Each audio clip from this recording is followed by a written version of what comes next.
The city moved fast that morning, as it always did, with glass towers catching, the early sunlight and cars, flowing like restless rivers through the streets. Adrian Blackwood sat alone at a small outdoor cafe tucked between two luxury boutiques. He wore a tailored charcoal suit, his watch worth more than most people earned in a year, yet his eyes looked tired, distant, as if success had not granted him rest. Billionaire CEO of Blackwood Global Industries, Adrian was known for his ruthless business instincts and cold detachment from anything that did not increase profit.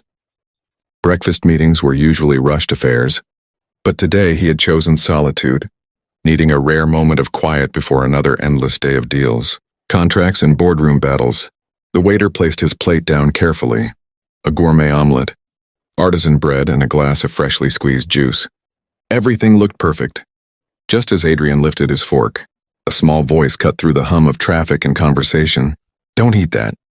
He froze, annoyed more than startled, and looked up.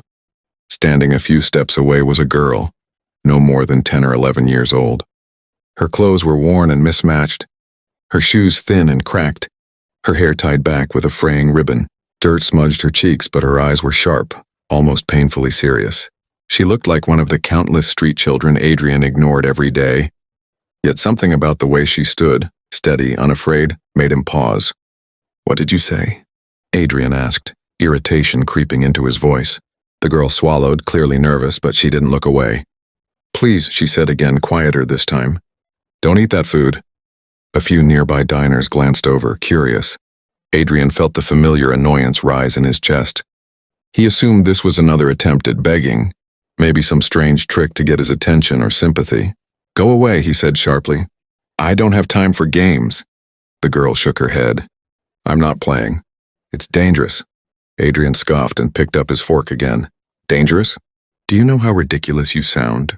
he said, cutting into the omelet. "This cafe is one of the best in the city." The girl's face tightened with fear. "Please," she whispered, stepping closer despite the waiter moving toward her. "I saw them. They put something in it." Adrian stopped chewing. "Who is they?" he demanded. She pointed subtly toward the cafe's side entrance, where a man in a kitchen uniform had just disappeared inside. "The man with the scar," she said. "I watch from there every morning. He did something to your plate." Adrian laughed once, cold and dismissive. "You expect me to believe a beggar child over a 5-star restaurant?" He waved his hand. "Security, please." The waiter hesitated, glancing between Adrian and the girl. The child's hands trembled. "If you eat it, you'll get very sick," she said, her voice breaking. "Please don't." Adrian had heard enough. He stood, towering over her, his expression hard. "Listen," he said quietly but firmly. "I don't know who taught you to say these things, but you are wasting my time." He raised his fork again, ready to take another bite, just to prove a point. The girl squeezed her eyes shut. "Then at least let me show you," she blurted out. "If I'm lying, I'll go, forever." The words stopped him. Something in her tone, not desperate for money, not manipulative, just terrified. Adrian hesitated, then sighed sharply. "Show me what?" he asked. The girl pointed to the juice glass. "That first," she said. That's where he put it. Against his better judgment, Adrian lifted the glass and studied it. It looked normal. He smelled it, citrus, fresh, clean. "See?" he said. "Nothing." The girl's voice dropped to a whisper. "Look at the bottom." He frowned and tilted the glass slightly. "At first, nothing." Then as the light shifted, he noticed a faint oily swirl that didn't move like juice should. His irritation faltered, replaced by confusion. He set the glass down slowly. "That's probably pulp," he said, though his voice lacked conviction. The girl shook her head. "No, it separates after a minute. My mother taught me." Adrian blinked. "Your mother?" The girl nodded. "She used to work in kitchens. Before she got sick." Adrian sat back down, unsettled despite himself. He gestured for the waiter. "Bring me another glass of juice," he said coolly. When it arrived, the girl leaned forward. "Now compare," she said. Adrian did. The new glass was clear, uniform. No strange swirl. His heartbeat quickened. "This proves nothing," he said, though doubt crept into his mind. "Then don't drink either," the girl said softly. "Just ask them." Adrian stared at her for a long moment, then turned to the waiter. "Call the manager," he said. His voice was calm, but something dangerous lurked beneath it. The manager arrived, flustered and smiling too quickly. Adrian explained what the girl had claimed. The manager laughed nervously, assuring him it was impossible. Adrian stood.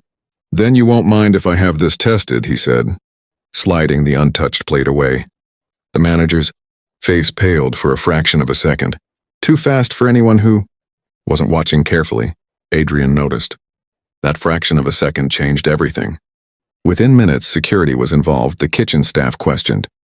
The man with the scar tried to leave through the back door. He didn't make it far. When the police arrived and the test results came back, the truth hit harder than any business loss Adrian had ever faced. A slow-acting poison had been added to his meal, enough to hospitalize him, possibly worse without immediate symptoms. The cafe's kitchen had been compromised by someone bribed to do the job. Someone wanted Adrian Blackwood sick, weak, or dead. As officers escorted the suspect away, Adrian looked for the girl. She stood near the curb, shrinking back, already preparing to disappear. "Wait," Adrian called. She froze. He walked toward her, his expensive shoes stepping onto cracked pavement. "You saved my life," he said quietly. The girl shrugged, eyes downcast. "I just didn't want you to eat it," she said. "You didn't have to do that," Adrian replied. "Most people would have walked away." She looked up at him then, her eyes filled with something between sadness and courage. "Most people walk away from us every day," she said. Adrian felt something twist in his chest, unfamiliar and uncomfortable. "What's your name?" he asked. "Lena," she replied. "And your mother?" he asked gently. Lena hesitated. "She's very sick," she said. "That's why I beg. For medicine." Adrian nodded slowly, a plan already forming in his mind. Though he didn't yet understand why this girl mattered more than a billion-dollar deal ever had, Adrian had built his empire by trusting no one, questioning everything, and never allowing emotions to cloud his judgment. Yet as he stood there watching, Lena clutched her thin jacket against the cold morning air. He realized that his rules had failed him today. A child he would normally ignore had seen danger before he did. She had risked being shouted at, dragged away, or worse, simply because it was the right thing to do. "Come with me," Adrian said suddenly. Lena stiffened. "I can't," she said quickly. "I have to go back." Adrian knelt so they were eye level. "I'm not going to hurt you," he said. "I want to help your mother." Lena studied his face, searching for lies. She had learned young that promises were cheap. But something in his eyes, no longer cold, no longer distant, convinced her to nod. They drove in silence through streets Adrian had never truly seen before. The car left behind glass buildings and entered neighborhoods where paint peeled. Sidewalks cracked and hope felt thinner than the air. Lena directed him to a narrow apartment building with broken windows and flickering lights. Inside, the smell of damp walls and old medicine lingered. Lena's mother lay on a thin mattress, her breathing shallow, her face pale. Adrian felt a wave of guilt crash over him. Guilt for a world where a child had to beg while men like him argued over profits. He called his personal doctor immediately, then another specialist and another. Within hours, Lena's mother was transferred to a private hospital. Tests were run, treatment started, bills erased before they could even exist. Days turned into weeks. Lena stayed in a hospital waiting room, clutching a small stuffed toy Adrian had bought her on impulse. He visited often, at first out of obligation, then out of something deeper he didn't yet have a name for. He learned about her life, how she watched kitchens to learn which restaurants threw food away, how she learned to notice small details because small details meant survival. When her mother finally opened her eyes one afternoon, stronger than she had been in months, Lena cried silently into Adrian's coat. He stood there awkwardly, then gently placed a hand on her back, realizing that for the first time in his life, his money had done something that actually mattered. The investigation into the attempt on Adrian's life revealed a rival corporation. Behind it all, desperate and reckless, Adrian handled it efficiently, legally, without mercy. But something in him had shifted. He shut down contracts that exploited the vulnerable, funded shelters without branding them with his name, and opened programs for children like Lena, children who saw the world clearly because they had no choice. One evening, months later, Adrian returned to the same cafe. The table was the same, the street just as busy. Lena sat across from him now, wearing clean clothes, her hair neatly braided, laughter in her eyes. "You still don't eat without checking first?" she teased.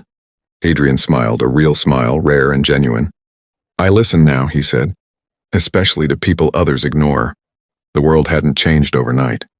There were still beggar children, still danger hiding in plain sight. But one billionaire had learned that wisdom does not always come from boardrooms or balance sheets. Sometimes it comes from a small voice saying, "Don't eat that," and having the courage to listen.